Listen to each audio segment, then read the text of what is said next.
ये है जी पुराना साहिवाल जिसको मुंडगुमरी कहा जाता था और अहाता बेदियाँ, और सामने आ गया गुरुद्वारा साहब। इस गुरुद्वारा साहब को कहा जाता है बाबा खेम सिंह बेदी गुरुद्वारा, उसी के नाम से ये मोहल्ला मंसूब है अहाता बेदियाँ। आज भी इसको लोग अहाता बेदियाँ ही कहते हैं। इस गुरुद्वारा की मुकम्मल आपको जानकारी देते हैं, लोगों से बातें भी करेंगे और आसपास की जो छतें हैं ऊंची ऊंची, वहाँ से जाके आपको ऊपर से भी इसका पूरा दर्शन करवाएंगे और कोशिश करेंगे कि अंदर का माहौल भी आपको थोड़ा सा उसकी झलक भी दिखाई जाए। तो इसलिए वीडियो के साथ जुड़े रहिएगा और आप देखिएगा कि हम कैसे कैसे तरीक़ों से लकड़ की सीढ़ियाँ इस्तेमाल करते हुए इस गुरुद्वारा के ऐसे मुकाम पर पहुँचेंगे कि वहाँ से आपको बिल्कुल इसका शहर का व्यू और इस गुरुद्वारा साहब का व्यू अच्छे तरीके से दिखाया जा सके। तो बातचीत का आगाज़ करते हैं। अस्सलाम वालेकुम दोस्तों, मैं औरंगजेब बेग इस वेले खड़ा वा महला अहाता बैदी वाला साहिवाल मिंटगुमरी, और ए पिछे एक बहुत ही आलीशान अपने दौर की गुरुद्वारा की इमारत है। साडे नाल एक दोस्त भाई मौजूद ने। तुहाडा की नाम है भाजी? अली भाई, मैनूं ये दसो कि तुसीं इत्थे रहिंदे हो? हाँ जी, कितनी देर तो? मैं बड़ी देर ते तुहाडी फैमिली जंपाल इत्थों दी। अच्छा, मैनूं ये दसो कि यह गुरुद्वारा साहब ते कोई सिख यात्री आउंदे ने? हाँ जी, सिख आंदे आ, जूता वहाँ पे उतारते हैं। अच्छा, ਅਸੀਂ ਜੁੱਤੀ ਉੱਥੇ ਲਾਉਂਦੇ ਆ ਤੇ ਸਿੱਧੇ ਜਾਂਦੇ ਆ ਤੇ ਇੱਥੋਂ ਆਣ ਕੇ ਮੱਥਾ ਟੇਕਦੇ ਆ। ਮੱਥਾ ਟੇਕ ਕੇ ਉਹ ਅੰਦਰ ਜਾਂਦੇ ਆ। ਅੰਦਰ ਦੇਖ ਕੇ ਉਹ ਘੁੰਮਦੇ ਫਿਰਦੇ ਆ। ਘੁੰਮ ਫਿਰ ਕੇ ਤੇ ਉਹ ਵਾਪਸ ਚਲੇ ਜਾਂਦੇ ਆ। ਲੇਕਿਨ ਗੁਰਦੁਆਰੇ ਦੀ ਆ ਪਛਾਣ ਆ, ਗੁਰਦੁਆਰਾ ਉੱਤੋਂ ਵੀ ਬੜਾ ਖੂਬਸੂਰਤ ਆ ਤੇ ਅੰਦਰੋਂ ਵੀ ਬੜਾ ਖੂਬਸੂਰਤ ਆ। ਅੰਦਰ ਤਿੰਨ ਕਬਰਾਂ ਵਾ ਉਹਦੇ ਅੰਦਰ। ਤੋਂ ਦਰਸ਼ਨ ਕਰਕੇ ਤੇ ਚਲੇ ਜਾਂਦੇ ਆ। अच्छा, जुत्ती बाहर ही लाओ तो उत्थे पिछे। हाँ, ਜੁੱਤੀ ਪਿੱਛੇ ਲਾਉਂਦੇ ਹੋ। ठीक है। हाँ जी, दर्शन। ਇਹ ਚਾਰ ਦਰਵਾਜ਼ੇ ਆ, ਤੇ ਚਾਰ ਦਰਵਾਜ਼ੇ ਆ ਤੇ ਚਾਰ ਹੀ ਮੋਰੇ ਆ ਉੱਤੇ, ਉਹ ਨਜ਼ਰ ਆ ਰਹੇ ਤੁਹਾਨੂੰ। वाह, चौं पासे। ਚੌਂ ਪਾਸੇ ਆ। ਬਗਾ ਦੇਖ ਲਓ, ਸਾਰੀ ਜ਼ਿੰਦਗੀ ਹੋ ਗਈ ਇੱਥੇ ਹੀ ਆ। ਕੋਈ ਆਵੇ ਜਿਹਨੂੰ 2 ਸਾਲ 4 ਸਾਲ 5 ਸਾਲ ਪੁਰਾਣਾ ਕੋਈ ਲੋਹਾ ਲੈਣਾ ਹੋਵੇ, ਥੋੜਾ ਬਹੁਤਾ ਯਾਰ ਸਾਨੂੰ ਚਾਹੀਦਾ ਵਾ, ਉਹ ਥੋੜਾ ਉਤਾਰ ਕੇ ਦੇ ਦਿੰਦਾ ਯਾਰ, ਚੱਲ ਯਾਰ ਲੈ ਜਾ ਯਾਰ। निशानी वास्ते। ਹਾਂ, ਨਿਸ਼ਾਨੀ सिख ही होंदे ने? ਹਾਂ, ਸਿੱਖ ਹੀ ਆਂਦੀ ਹੈ। ਉਹਨਾਂ ਨੂੰ ਦਿੰਦੇ ਹੋ ਨਾ? ਹਾਂਜੀ, ਉਹੀ ਲਿਆਂਦੇ ਸਿੱਖ ਹੀ ਲਿਆਂਦੇ। ਤਬਰਕ ਟਾਈਪ ਨਾ, ਤਬਰਕ ਟਾਈਪ ਉਹ ਲੈ ਕੇ ਜਾਂਦੇ ਨੇ ਨਾ। ਨਾ ਨਵਾਸ ਹਾਂ, ਤਬਰਕ ਆ ਜੀ। ਤੇ ਇਹ ਮਹੱਲਾ ਕੀ ਕਹਿਲਾਂਦਾ ਹੈ? ਇਹ ਬੇਦੀਆਂ ਦਾ ਹੱਤਾ ਵਾ, ਲੇਕਿਨ ਜਿਹੜਾ ਸਾਡਾ ਮਹੱਲਾ ਹੈ ਗੁਰਦੁਆਰਾ ਵਾ। ਗੁਰਦੁਆਰਾ ਮਹੱਲਾ। ਤੇ ਇੱਥੇ ਕਿੰਨੇ ਘਰ ਹੈਗੇ ਨੇ ਗੁਰਦੁਆਰੇ ਦੇ ਚਾਰ ਸਵੇਰੇ ਤਕਰੀਬਨ? ਇਹ ਘੱਟੋ ਘੱਟ ਕੋਈ ਹੈਗੇ ਕੋਈ 15 ਤੋਂ 20 ਘਰ ਆ। ਲੇਕਿਨ ਇਹ ਗੁਰਦੁਆਰੇ ਦਾ ਹੀ ਹੱਥ ਆ। ਹਾਂਜੀ, ਸਾਰਾ ਇਹ ਪਿੱਛੇ ਦੀ ਗਲੀ ਹੈਗੀ ਆ, ਪਿੱਛੋਂ ਘਰ ਮਲਾਈਏ ਤੇ ਮਾਸ਼ਾਅੱਲਾ ਕੋਈ 20 ਕੀ ਘਰ ਹੋ ਜਾਂਦੇ ਗੁਰਦੁਆਰੇ ਦੇ ਏਰੀਏ ਦੇ ਵਿੱਚ। ਬੇਦੀਆਂ ਦਾ ਹੱਤਾ। ਬੇਦੀਆਂ ਦਾ ਹੱਥ ਆ। ਹਾਂ, ਉਹਨਾਂ ਦੇ ਨਾਂ ਤੋਂ ਹੈ ਬੇਦੀਆਂ ਦਾ ਹੱਤਾ ਪਿਆ। ਵਾਹ ਜੀ ਵਾਹ ਜਨਾਬ, ਜੈਸਾ ਕਿ ਤੁਸੀਂ ਹਾਫਿਜ਼ ਸਾਹਿਬ ਦੀ ਗੱਲ ਸੁਣੀ, ਅਲੀ ਭਾਈ ਦੀ ਗੱਲ ਸੁਣੀ ਕਿ ਇਹ ਹਾਤਾ ਬੇਦੀਆਂ ਅੱਜ ਵੀ 1947 ਤੋਂ ਪਹਿਲਾਂ ਵੀ ਇਹਨੂੰ ਹਾਤਾ ਬੇਦੀਆਂ ਕਿਹਾ ਜਾਂਦਾ ਸੀ, ਔਰ ਇੱਥੇ ਇਹ ਇਲਾਕਾ ਉਹਨਾਂ ਦੇ ਨਾਂ ਤੇ ਅੱਜ ਵੀ ਮਨਸੂਬ ਹੈ। ਤੇ ਹੁਣ ਇਹ ਗੁਰਦੁਆਰਾ ਸਾਹਿਬ ਜਿਹੜਾ ਕਿ ਆਪਣਾ ਚਾਰ ਸਵੇਰੇ ਘਰ ਬਣ ਚੁੱਕੇ ਨੇ, ਲੇਕਿਨ ਇਹਦੀ ਬਿਲਡਿੰਗ ਅੱਜ ਵੀ ਮੌਜੂਦ ਹੈਗੀ ਹੈ। ਮਜ਼ਬੂਤ ਠੰਡੇ ਕਮਰੇ ਨੇ? ਠੰਡੇ ਕਮਰੇ ਬਹੁਤ ਸੋਹਣਾ ਹਾਲ ਆ ਅੰਦਰ। ਏਸੀ ਨਾਲੋਂ ਵੱਧ ਕੇ ਭਾਜੀ ਠੰਡ ਹੁੰਦੀ ਹੈ ਇਹਦੇ ਤੇ। ਅੱਛਾ, ਅੰਦਰ ਹਾਲ ਬਹੁਤ ਪਿਆਰਾ ਇਹਦੇ। ਵਾਹ ਜੀ ਵਾਹ। ਉਹਨਾਂ ਨੇ ਅਗਰ ਖੂਬਸੂਰਤ ਵੇਖਣਾ ਕੀਤਾ। ਹੋਵੇ ਕਿ ਇਹਦੀ ਚਾਬੀ ਕਿਹਦੇ ਕੋਲ ਹੈ? ਚਾਬੀ ਮਲਕਾਂ ਕੋ ਆ, लेकिन इस टाइम नहीं होगी, वो तो को कब्जा रहा। हाँ जी, ठीक है।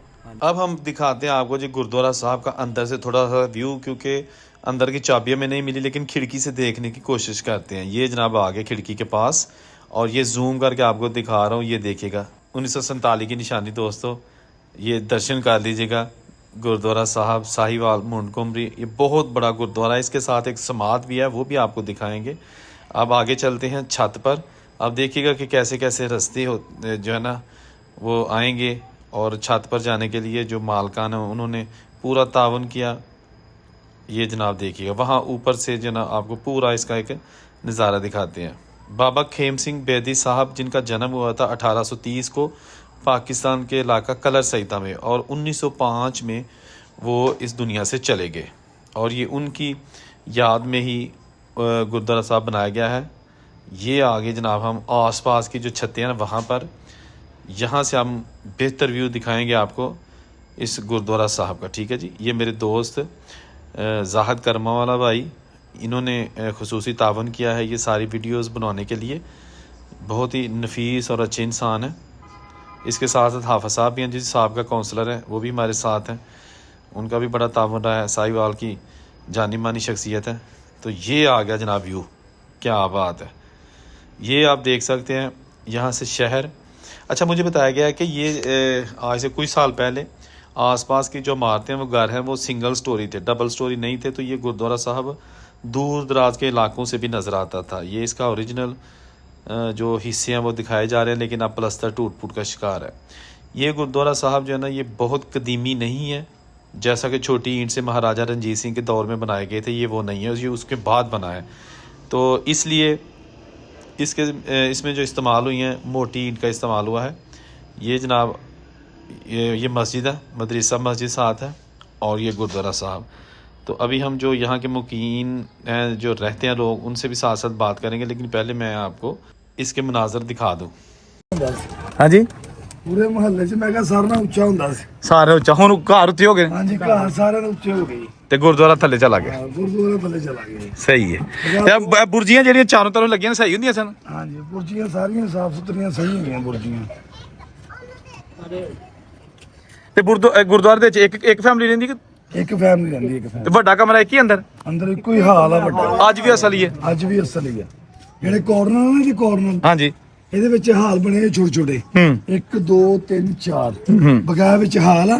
ਬਗਾਇਆ ਵਿੱਚ ਨਾ ਜਿਹੜੀ ਉਹਨਾਂ ਦੇ ਵਿੱਚ ਦੀਵਾਰਾਂ ਇੰਜ ਕਰਕੇ ਵਿੱਚੋਂ ਹੀ ਹੋਈਆਂ ਪਹਿਲੋਂ ਦੀ। ਦੀਵਾਰਾਂ ਬੜੀਆਂ ਪਿਆਰੀਆਂ ਵਾ, ਉਹਨਾਂ ਨੇ ਵਿੱਚ ਹਾਲ ਬਣਾਏ।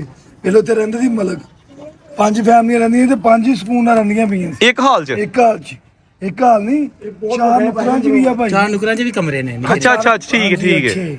ਉਹਨਾਂ ਨੇ ਬੜੇ ਪਿਆਰੇ ਕਰਕੇ ਬਣਾਏ ਸੀ। ਕੀ ਬਾਤ ਹੈ। ਹਾਂਜੀ ਭਾਜੀ, ਕੀ ਕਹਿ ਰਹੇ ਸੋ?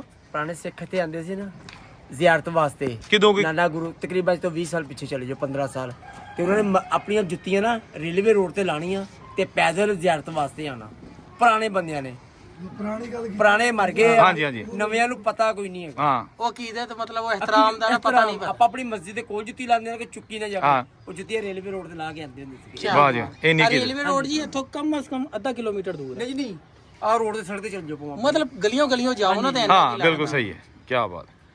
ਅੱਛਾ, ਇਹ ਗੁਰਦੁਆਰੇ ਦੇ ਕਿੰਨੇ ਦਰਵਾਜ਼ੇ ਨੇ? 4 ਦਰਵਾਜ਼ੇ ਹੈਗੇ। ਕਿੱਥੇ ਕਿੱਥੇ? ਮਸ਼ਰਿਕ ਨੂੰ ਲੱਗਦਾ ਹੈ, ਮਗਰਿਬ ਨੂੰ, ਸ਼ਮਾਲ ਨੂੰ, ਜਨੂਬੀ ਨੂੰ ਵੀ ਲੱਗਦਾ। ਕਿੱਥੇ ਕਰਕੇ ਦਰਵਾਜ਼ਾ ਇੱਕ? ਮਤਲਬ ਇੱਕ ਲਹਿੰਦੇ ਪਾਸੇ, ਇੱਕ ਚੜ੍ਹਦੇ ਪਾਸੇ, ਹਾਂ। ਇੱਕ ਸੱਜੀ ਹੱਥ ਅੱਗੇ, ਇੱਕ ਖੱਬੇ ਹੱਥ ਤੇ ਅੱਗੇ। ਦੂਜਾ ਗੁਰਦੁਆਰਾ ਕਿਹੜਾ ਛੋਟਾ? ਛੋਟਾ ਗੁਰਦੁਆਰਾ ਕੋ ਸਾਹਮਣੇ ਹੈਗਾ ਜੀ। ਇੱਕ ਮਿੰਟ। ਇਧਰ ਨੂੰ ਆ ਕੇ ਖੜਾ ਬਣਾਓ। ਇਹ ਗੁਰਦੁਆਰਾ ਛੋਟਾ ਹੈ, ਇਹ ਹੈਗਾ। ਹਾਂ, ਇਹ ਜੀ ਗੁਰਦੁਆਰਾ ਛੋਟਾ। ਇਹ ਉਹਦਾ ਡੋਮ ਨਜ਼ਰ ਆ ਰਿਹਾ। ਇਹ ਤੇ ਇਹ ਦੀਆਂ ਬੁਰਜੀਆਂ ਨੇ। ਬੁਰਜੀਆਂ ਛੋਟੀ ਛੋਟੀਆਂ ਨਜ਼ਰ ਆਉਂਦੀਆਂ। ਤੇ ਇਹਦੇ ਚ ਕੌਣ ਰਹਿੰਦਾ? ਸਿਸਟਰ ਹੈ ਮੇਰੀ। ਚਲੋ ਵਿਜ਼ਿਟ ਕਰ। ਤਕਰੀਬਨ 75 ਸਾਲ ਤੋਂ ਉੱਤੇ ਹੀ ਹੋ ਗਏ ਬੈਠਿਆਂ ਨੂੰ ਉੱਤੇ। ਉਹ ਤੁਹਾਡੇ ਵੱਡੇ ਆਏ ਹੋਣਗੇ ਇਹਦੇ ਹਾਂਜੀ, ਚ? ਵੱਡੇ ਜੀ, ਵੱਡੇ ਸਾਰੇ। ਕਿੱਥੋਂ ਆਏ ਸਨ? ਇਹ ਇੰਡੀਆ ਚੋਂ ਹੀ। ਕਿਹੜਾ ਸ਼ਹਿਰ ਕੋ ਪਤਾ ਹੈ? ਨਹੀਂ ਸ਼ਾਇਦ ਨਹੀਂ ਪਤਾ ਜੀ। ਠੀਕ। ਇਹ ਦੀਵਾਰਾਂ ਮੈਂ ਕਿਹਾ ਕੰਧਾਂ ਇਹਦੀਆਂ ਕਰੂੰਗਾ ਰੇਡੀਆਂ ਚੌੜੀਆਂ। ਤੇ ਇਹ ਲੱਕੜ ਪੁਰਾਣੀ ਹੈ? ਗੰਨੇ ਦੀ ਲੱਕੜ ਦੀ ਚਤੀਰੀ ਵੈਸੀ ਰੱਖੀ। ठीक है।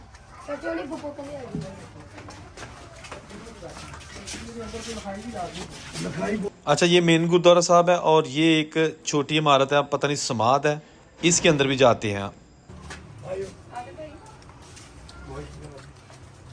ये जनाब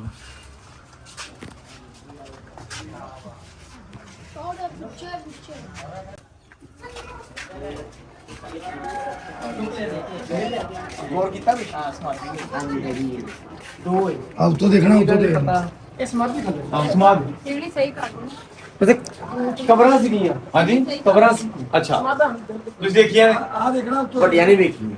देखो फिर उस बराबर कर दिया। ਬਰਾਬਰ ਕਰ ਦਿਓ। तो चलो कमरा कमरा ठीक है, सही है। ਇਹਨੂੰ ਵੀ 4 ਦਰਵਾਜ਼ੇ ਸੀਗੇ। हाँ जी। ਜਾਂ ਚਰਵਾ 4 ਦਰਵਾਜ਼ੇ ਹੋ अच्छा, ਗਏ। ये बंद हो गया। ਇਹ ਵੀ ਬੰਦ ਹੋ ਗਿਆ, ਇਹ ਵੀ ਬੰਦ ਹੋ ਗਿਆ, ਇਹ ਵੀ ਬੰਦ ਹੋ ਗਿਆ, ਇਹ ਖੁੱਲਾ ਹੈ। ਸਹੀ ਹੈ। ਲਓ ਜੀ, ਇਹ ਸਮਾਧ ਹੈਗੀ ਏ, ਇਹ ਉੱਤੇ ਡੂਮ ਹੈਗਾ, ਇਹਦਾ ਪੱਖਾ ਲੱਗਿਆ, ਲੈਂਟਰ ਵਾਲੀ ਸਮਾਧ ਹੈ। ਹਾਂਜੀ, ਬਹੁਤ ਮਜ਼ਬੂਤ। ਤੇ ਇਹ ਜਨਾਬ ਇੱਥੇ ਜਿਹੜਾ ਨਾ ਹੁੰਦਾ ਸੀ, ਜਿਹੜੀ ਨਾ ਸਮਾਧ ਦੀ ਢੇਰੀ ਜਿਹੜੀ ਹੈ ਕਿਸੇ ਬਜ਼ੁਰਗ ਦੀ, ਠੀਕ ਹੈ, ਇਹ ਉਹ ਹੈਗਾ। ਇਹ ਜਨਾਬ ਇਹ ਵੇਖੋ, ਇਹ ਗੁਰਦੁਆਰਾ ਸਾਹਿਬ ਮੇਨ, ਤੇ ਇਹ ਸਮਾਧ ਦੇ ਨਾਲ ਜਿਹੜੀ ਹੈ ਨਾ, ਉਹਨੇ ਐਗਜ਼ੈਕਟ ਨਹੀਂ ਪਤਾ ਸਮਾਧ ਹੈ, क्योंकि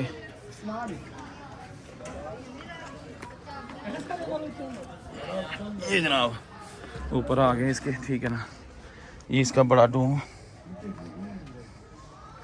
ये देखें ना, बुर्जियां बनी हैं इस दौर की, ये चारों तरफ बुर्जियां थी। हाँ, इधर भी है, एक है, ठीक है ना जी।